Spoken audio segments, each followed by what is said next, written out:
Hey there, Suzuki Ciaz owners! Connecting your phone to your car via Bluetooth doesn't need to be a hassle. I'm here to show you how to do it quickly and easily. First things first, make sure your car is parked and your phone's Bluetooth is turned on and discoverable. Safety first, right? Now let's dive in. On your Suzuki Ciaz's infotainment system, locate the Bluetooth setup button.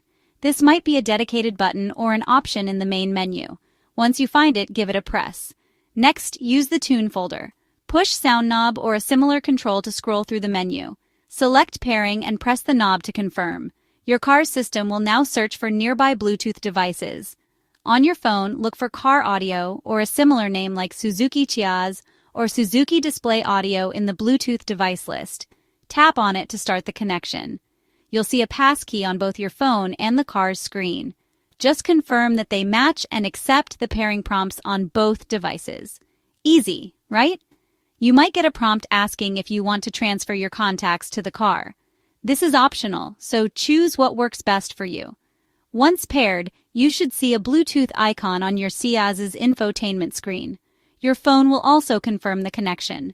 Now you're all set to stream music, make hands-free calls, and more. If you run into any trouble, make sure your phone is discoverable and refresh the Bluetooth device list. Still stuck?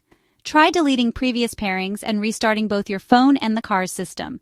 And don't forget, your owner's manual is always there for extra guidance.